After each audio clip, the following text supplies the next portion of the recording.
સ્વાધ્યાય 8.1 દાખલા નંબર 8 જો 3/4 બરાબર 4 હોય તો નક્કી કરો કે 1 - tan સ્ક્વેર એ છેદમાં 1 + tan સ્ક્વેર એ બરાબર cos સ્ક્વેર એ - sin સ્ક્વેર એ છે કે નહીં। તો ધ્યાન આપજો ભાઈ, તમારે અહીંયા શું કરવાનું છે, cot a ની કિંમત આપેલી છે, એ બાજુઓ મળી ગઈ, એનો હવે તમારે પાયથાગોરસ તો કે બીજી બાજુ શોધવાની। સમીકરણની અંદર કોણ કોણ છે, tan છે, cos છે, sin છે, એની ત્રણેયની કિંમત મૂકી અને કિંમતો મૂકીને સાબિત આપવાનું છે। તો આપણે પહેલા ધારી લઈએ tan cot a આપેલો છે, તે સિવાયનો ખૂણો આપણે કોઈ બી 90 લઈશું। તો ધારો કે ત્રિકોણ ABC માં ખૂણો B કેવો છે, 90 છે। અહીંયા a આપેલો છે એટલે a ની આ સામેની બાજુ થઈ BC અને આ એની પાસેની બાજુ થઈ AB। હવે 3/4 બરાબર 4 છે, ત્રણ ગુણાકારમાં સામે જાય તો માટે cot a બરાબર કેટલા 4/12। cot a નું સૂત્ર શું છે, પાસેની બાજુ છેદમાં।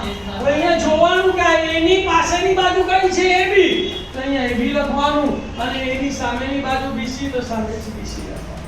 AB બરાબર 4 ધારી લેવાના તો 4x અને BC બરાબર 3 તો 3x। તો ધારો કે AB બરાબર 4 છે એટલે 4x અને BC બરાબર 3 છે તો 3x।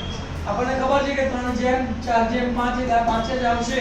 પાયથાગોરસના પ્રમેય મુજબ કર્ણ શોધવાનું છે તો પહેલા AC² લખીશું, AC² બરાબર AB² + BC²।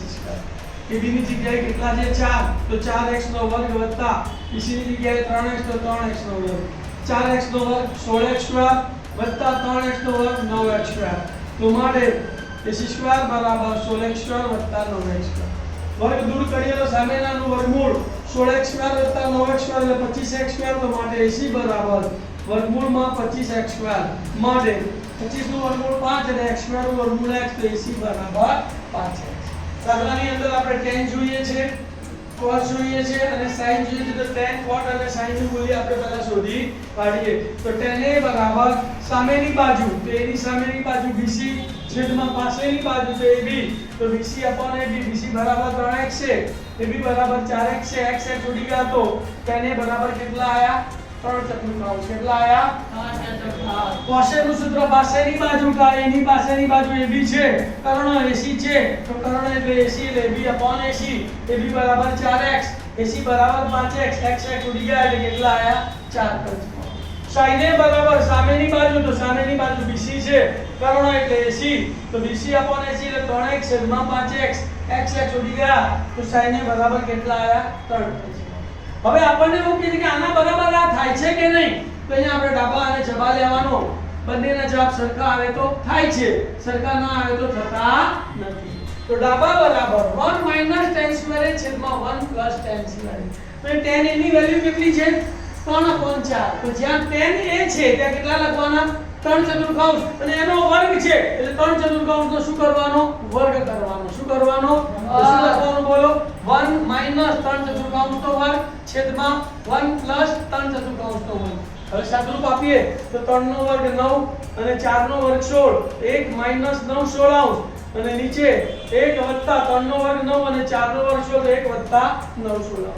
અપૂર્ણાંકના સરવાળા બાદબાકી એટલે લસા લેવો પડે ને, તો શું થશે 16 એકા 16 કૌંસમાં 16 - 9 છેદમાં 16, 16 - 9 છેદમાં 16, 16 એકા 16, 16 વત્તા 9 છેદમાં 16, 16 વત્તા 9 છેદમાં 16। સરખો સરખો છેદ ઉડી ગયો, 16 માંથી 9 ગયા તો 7 અને 16 ને 9 25।